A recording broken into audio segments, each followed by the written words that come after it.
అన్న అమ్మ తోడనా నిజంగా సినిమాలో ముఖ్యంగా మంచు మనోజ్ అన్న డామినేట్ చేసినావు అన్న. మంచు మనోజ్ అన్న మన తేజ సజ్జకి డామినేట్ చేసినావు. అమ్మ తోడు నిజంగా ఏమని యాక్టింగ్ చేసినావు అన్న. యాక్టింగ్లు చేయాలా ఇక ఈ బాలీవుడ్లు టాలీవుడ్లు ఈ టాలీవుడ్లు ఇంకో వుడ్లు పనికిరాదు. నేను నిజంగా చెప్తున్నా, ఇప్పటి నుంచి మంచు మనోజ్ తెలుగు ఇండస్ట్రీలో పెద్ద హీరో కాబోతున్నాడు.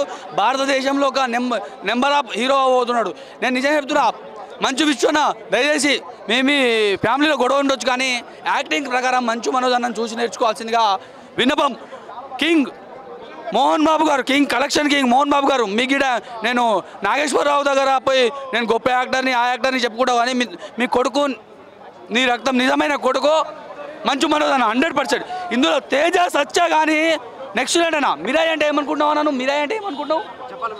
మిరాయి అంటే పేరు కాదు, ఒక కట్టే. హనుమాన్ సినిమాలో ఒక రాయి ఇచ్చినాడు, ఈ సినిమాలో కట్టించిండు. ఆ కట్టె పట్టుకొని మన సినిమా డోరేమాను ఆమాను ఇంతకుముందు మన టీవీలలో వస్తుంది. ఆ శక్తిని మన మన తేజ పొందుతాడు. ఆ శక్తి ద్వారా అందరినీ కొట్టుకుంటా వస్తాడు మన అన్న. అట్లుంటుంది మన అన్నతోని. మొత్తం మీద బీజిఎమ్స్ మాత్రము పాటలు అయితే కానీ ఆ బీజిఎమ్స్ మాత్రం ఏం కొట్టినా అమ్మతోడు ఫుల్ పాటలు వేసి కొట్టినాడు. బీజిఎం తక్కువ బడ్జెట్లా మంచి క్వాలిటీ తీయాలి. సినిమా తీయాలంటే నేను నిజం చెప్తున్నా, మా పవన్ అన్నని కూడా చెప్పేస్తున్నా. హరే రవిరమ్మలు సినిమా కూడా అందులో విఎఫ్ఎక్స్ దొబ్బింది. తక్కువ బడ్జెట్లో ఇగో మిరాయి లాంటి సినిమాని చూసి తీయండి.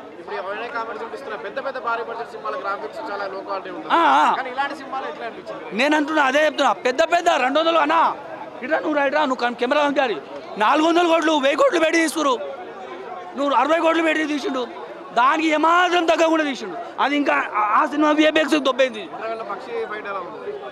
ఈ అమ్మ ఏమని అసలుకి అదే హైలైట్. ముఖ్యంగా పక్షి హైలైట్. పక్షి ఎట్లా పోదు, ఆ పక్షి ఫైట్ ఉంటుంది కదా భయ్య, అది ఎట్లా వస్తుందంటే ఆ సినిమా ఈ నా దగ్గర శక్తి లేనది నా జనాలు నమ్మిరు, నా చనిపోయిన నా అమ్మ నమ్మిది, నేను నమ్మకూడదు మా తక్కువ అని ఒక డైలాగ్ ఉంటుంది. అక్కడి నుంచి పక్షి మనవాడు పోతుంటాడు. అప్పుడు ఆ కట్టెపట్టుకొని పోతున్నప్పుడు ఆ పక్షి వేటాడుతుంటుంది. వాడి ఆ పక్షిని కూడా చంపడం, గరుడ పక్షి అంటాను అనుకుంటా, ఆ చంపిపోవడం నెక్స్ట్లో అది ముఖ్యంగా సినిమాకు టర్నింగ్ పాయింట్ అని నేను చెప్పబోతున్నాను. పాన్ ఇండియా లెవెల్లో హనుమాన్ తర్వాత వరుసగా రెండో హిట్ 60 కోట్లు పెట్టింది కదా. 300 కోట్లు తగ్గకుండా ఈజీగా కొడతాడు. మినిమం కొట్టి పడితేంటాడు. మినిమం కొట్టి పడితేంటాడు తగ్గకుండా. జై హింద్, జై పిఎస్పీ.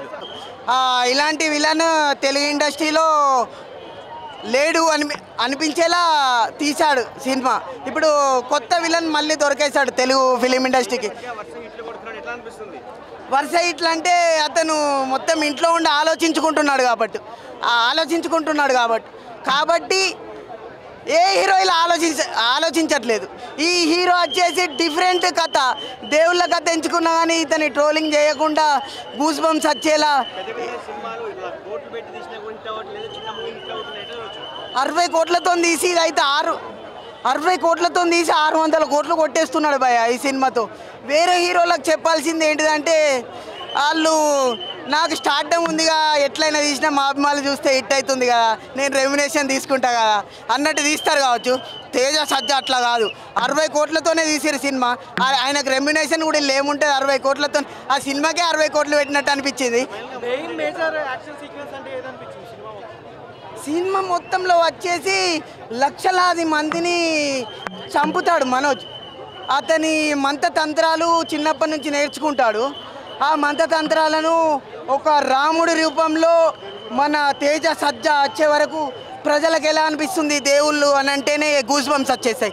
అందులో ఈ సినిమాలో మన పురాతన కథలు సాములు ఎలా చెప్తారో అలా తీశారు ఈ సినిమా.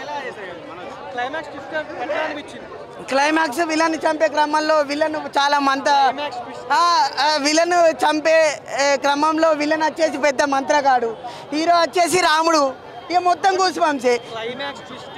క్లైమాక్స్ ట్విస్ట్ ఏముంటుంది, అది ఒకటి ఉంటుంది. అది కూడా మీరు సినిమా చూడాలి భయ. నేను 300 పెట్టి చూసిన, మీరు కూడా కానీ చెప్తున్నా పోనీ. ఆ రాముడు బాణం దొరుకుతుంది, ఆ రాముడు బాణంతో మనోజ్ అంతే మనోజ్ని అంతం చేస్తాడు. సినిమా మాత్రం మొత్తం గూస్ బంప్సే. తేజ సజ్జ టాప్ 10 హీరోలో ఒకడు అయిపోయాడు. ఓవరాల్ రేటింగ్ దేవుని సినిమాకు ఒక్కటి కూడా తక్కువ 5 out of 5. అన్న అందరికీ హాయ్ అన్న. ఇప్పుడే చూశాను మిరాయి. ఇలాంటి సినిమా నేను చూస్తాను అనుకోలేదు, అలా ఇచ్చారు. ఇందులో గ్రంథాల గురించి చూసిన 9 గ్రంథాలు. ఇందులో ఉన్న కాస్ట్యూమ్స్, మన మనోజ్ గారు యాక్టింగ్, అబ్బా ఏమి ఫైట్స్ ఏంటి, ఒక దేవుళ్ళు ఒక చూసినట్టు ఫీలింగ్ వచ్చేస్తుంది. ఒకప్పుడు ఇలాంటి స్టోరీలు కూడా ఉంటాయా? 9 గ్రంథాలు చదివితే మొత్తం తంత్రాలు మంత్రాలు ఇలా ఉంటుందా? అబ్బా ఏమి సినిమా, ఏమి శ్రేయ గారి యాక్టింగ్ ఏంటి, జగపతి బాబు గారు యాక్టింగ్ ఏంటి, మనోజ్ గారు ఫైట్స్ యాక్టింగ్, తేజ గారు చెప్తున్నా పాన్ ఇండియా మూవీ అని చెప్పారు. ఇది ఖచ్చితంగా చెప్తున్నా పాన్ ఇండియా మూవీ. ఇలాంటి సినిమా నేను ఎప్పుడు చూడలేదు. ప్రతి ఒక్కరు చెప్తున్నా, ప్రతి ఒక్క ఫ్యామిలీ, ప్రతి ఒక్క పిల్లలు, ప్రతి ఒక్కరు చూడాలి సినిమా. ఇలాంటి సినిమా మళ్ళీ వస్తుందో లేదో తెలియదు, కానీ ఈ సినిమా మాత్రం థియేటర్లో చూసిన ఎఫెక్ట్స్, థియేటర్లో చూసిన గూస్ బంప్స్ ఇలాంటివి నేను చెప్తున్నా కదా, ప్రతి ఒక్కరు థియేటర్లో చూడాలి. హనుమాన్ ఏంటి, హనుమాన్కు మించి అంతకు మించే వర్తుంది రాజా, వర్తుంది చెప్తున్నా కదా. ఠోచ్ ఈ సినిమా 10,000 కోట్లు పక్కా, 100 to 200% చెప్తున్నా. ఇలాంటి సినిమా నేను చూడలేదు. ప్రతి ఒక్కరు చెప్తున్నా ఈ సినిమా ఎవ్వరు బాగాలేన్నారు. ఇలాంటి సినిమా ఏంటి, నేను మిరాయి అంటే ఏదో అనుకున్నా, కానీ ఇంత గ్రాండ్, ఇంత effects, different concept, different fights, different ఆయుధాలు, ఓన్లీ గాలితోటి కూడా భూజరంతో కూడా ఆయుధాలు ఉంటాయి అన్నది నేను చెప్తున్నా కదా. ఇలాంటి కాన్సెప్ట్ అయితే నేను ఒకప్పుడు భగవద్గీతలో ఉందో లేదో తెలియదు, కానీ అంతకు మించి చూపించారు సినిమా. ఇలాంటి సినిమా చెప్తున్నా కదా, ఏమి సినిమా 10,000 కోట్లు అయితే పక్కా వస్తుంది. ఇలాంటి సినిమా నేను లైఫ్లో చూడదలుచుకోలేదు, చూస్తా అనుకోలేదు. చూశాను. కార్తిక్ గారు, డైరెక్టర్ గారు, మా ఆడియన్స్ కోసం, మా కోసం ఇలాంటి మంచి సినిమా ఇచ్చినందుకు థ్యాంక్ యూ సో మచ్. నాకు గెటప్ సీన్ గారు కూడా చాలా మంచి యాక్టింగ్, మధ్యలో కామెడీ పంచులు మస్తు అనిపించింది. ఓకే, నన్ను చాలామంది గెటప్ సీన్ అన్న ఐ లవ్ యూ, నీ యాక్టింగ్ కూడా చాలా బాగుంది, తేజ గారి యాక్టింగ్ చాలా బాగుంది, మనోజ్ గారు చాలా, ప్రతి ఒక్కరి పేరు చెప్పడం అవసరం లేదు, ప్రతి ఒక్కరి యాక్టింగ్ చాలా బాగుంది. ఓకే, చెప్తున్నా కదా, నన్ను గెటప్ సీన్ లాగా ఉండమంటారు, కానీ అది నిజమో కాదో మీరే కామెంట్ చేయండి. Okay, thank you. మిరాయి నాకైతే చాలా నచ్చిందన్న. అద్భుతంగా ఉంది. టేకింగ్ కానీ, ఆ స్క్రీన్ ప్లే కానీ ఎక్కడ బోర్ కొట్ల. అండ్ వైబ్ ఉంది బేబీ పాటను మామూలుగా రిలీజ్ చేశారు, సినిమాలో లేదు. ఆ వైబ్ లేకపోవడమే బాగుందండి. ఎక్కడా డిసప్పాయింట్ అవ్వరు. స్టోరీలో ఉన్నప్పుడు మిరాయి అంటే రాముడి చేతిలో ఉండే బాణం, దానికి మరొక పేరు మిరాయి. సో దాన్ని ఒక స్టిక్లా తయారు చేసి కాపాడడానికి ఎవరి చేతిలో అయితే మళ్ళీ ఆ స్టిక్ పడుతుందో వాళ్ళ దగ్గర మళ్ళీ ఆ రాముడి ఆయుధం చేరినట్టుగా అన్నట్టు చూపించారు. సో కథని చాలా బాగా రాసుకున్నారు. 9 గ్రంథాలు, రావణాసురుడికి ఉండే 9 తలలు, ఈయన మెయిన్ తల 10వది. మనోజ్ అన్న యాక్షన్ అయితే అబ్బబ్బబ్బబ్బబ్బా, బ్లాక్ స్వర్డ్ లాగా ఆయన ఏ క్యారెక్టర్ చేసినా దాంట్లో ఒదిగిపోతాడు అని చెప్పొచ్చు. బట్ ఇందులో అయితే బ్లాక్ స్వర్డ్ కనిపించాడు, మనోజ్ అన్న కనబడలేదు. కంప్లీట్గా విసి మహాబీర్ లామా 2.0 అంతే. ఆ 2.0 మనోజ్ అన్న 2.0 ఇది మామూలుగా లేదు, గట్టి కంబ్యాక్ అనమాట ఇది. అండ్ ఓవరాల్ సినిమా చాలా బాగుంది. అండ్ గౌరహరి గారు మెయిన్గా ఆయన మ్యూజిక్ సినిమాని లేపిందన్న, మామూలుగా కాదు. నాకు మళ్ళీ ఇంకొక కీరవాణి గారు ఎలా అయితే బీజిఎం, అదే కీరవాణి గారు కొన్ని సినిమాలకి ఆయనే ఇవ్వాలి, అదే మళ్ళీ అలా ఆయన తర్వాత ఆ రేంజ్లో బీజిఎం ఇవ్వగలిగేది, పౌరాణికాలకి ఇవ్వగలిగేది నాకు తెలిసి అయితే మోస్ట్లీ గౌరహరి. 500+ వస్తాయి పక్కా, 500+ పక్కా. ఎన్ని కోట్లు పెట్టి తీసినా ఇది కోట్లతో, కొన్ని సినిమాలు కోట్లతో చూడలేము.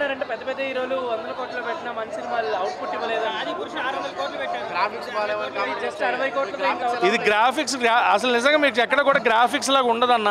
గ్రాఫిక్స్ చూసినట్టు ఉంది, ఒక రియల్ ఇన్సిడెంట్, రియల్గా మన ముందు ఆ ఆయుధాలు కానీ అవి కానీ ఒక పూర్వకాలంలో ఎలా వాడేవారో అంత రియలిస్టిక్గా చూపించారు. ఎక్కడ కూడా మనం కళ్ళు తెప్పాం. మొబైల్ ఫోన్ నేను అబ్జర్వ్ చేస్తుంది ఏంటంటే థియేటర్లో ఒక్కళ్ళు కూడా మొబైల్ ఫోన్ పట్టాల, ఆటోమేటిక్ లేదు, ఏం లేదు, ఇంకా తగ్గిందేమో అనిపించింది, ఇంకా ఉంటే బాగుంటుంది అనిపించింది. క్లైమాక్స్ నాకు ఇంకా ఎక్కడంటే ఈయన చేతిలో విల్లు దొరికిన తర్వాత, విల్లు బాణం వచ్చిన తర్వాత ఇంకొంచెం ఫైట్ ఏదైనా ఉంటుందేమో అని ఎక్స్పెక్ట్ చేసా. అక్కడ సింపుల్గా తేలిపోయింది అనిపించింది. రాణా గారు వచ్చారుగా, పార్ట్ ఉందా అంటే రాణా గారు నెక్స్ట్ గోల్డ్ మెన్ లాగా కనిపించబోతున్నారు. సో నెక్స్ట్ గోల్డ్ గట్టిగా సేల్ ఉండబోతుంది దీనికంటే ఎక్కువగా. దాన్ని మించే ఉంది ఎక్కడా కూడా తగ్గించలేదు. ఆ మధ్యలో ఎక్కడ బ్యాడ్ సీక్వెన్సెస్ లేవు. ఒక సినిమాకి డివోషనల్ ఫిల్మ్ లాగా ఎలా చూపించాలో బాగా చూపించారు. పాటలు పెట్టి డిస్టర్బ్ చేయాలి.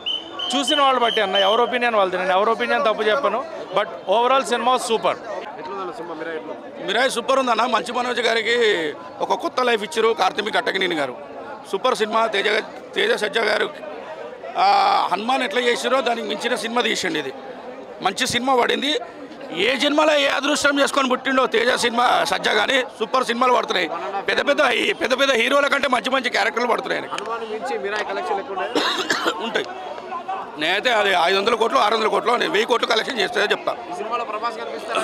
ప్రభాస్ గారు వాయిస్ వినిపిస్తుంది. ప్రభాస్ గారు బ్యాక్గ్రౌండ్ సూపర్ ఉన్నది.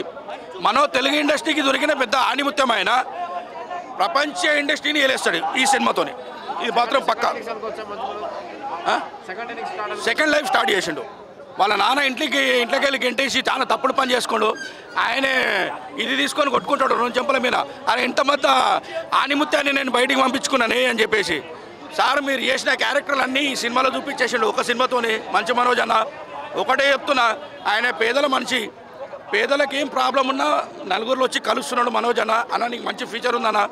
మరో పెద్ద యోధుడు తయారవుతాడు తెలుగు ఇండస్ట్రీకి పక్క. బాగుంది. చాలా రోజుల తర్వాత మంచి యాక్టింగ్. ఆమె అమరూరాలు అవుతుంది కొడుకుని కానీ తర్వాత దీనికోసం మిరాయి కోసం అమరూరాలు అవుతుంది. సినిమా మాత్రం సూపర్. ఇట్లా కనబడంగానే ఫుల్ ఇట్లా వేసుకున్నారు మొత్తం. Super madam. మిరాయి అంటే ఒక 9 గ్రంథాలు ఉంటాయి. 9 గ్రంథాలకి ఒకళ్ళు ప్రాణం పోస్తారనమాట. దాన్ని ఆ 9 గ్రంథాలను మొత్తం ఆక్రమించుకొని ఈ దేశాన్ని ఏలేనని మనోజన చూస్తాడు. అది మిరాయిగా ఉంటుంది. ఆ మిరాయిని ఒక యోధుడిని ఈమె కానీ ఆ మిరాయి ఈయన చేతికి వస్తుంది. ఆయన చేతిలో ఉండే కర్రనే మిరాయి. మీరు అలా చూస్తారు కదా, ఆయన చేతిలో ఉండే కర్ర మిరాయి. చూస్తాడు మేడం. టైం ఉంటుంది చూస్తాడు మేడం. ఆ సార్కి అంత టైం ఉండదు. కానీ ఒక మంచి మెసేజ్ ఇచ్చారు తెలుగు ఇండస్ట్రీలో. ఒక మంచి మెసేజర్ సినిమా ఇది. సినిమా చూడొచ్చు కంపల్సరీ. ఎందుకంటే పాత చరిత్రలో మొత్తం ఇప్పుడు తిరిగి రాసుకొస్తుండే. ఓల్డ్ ఈజ్ గోల్డ్ అంటారు కదా, అట్లాంటివే వస్తున్నాయి పక్క.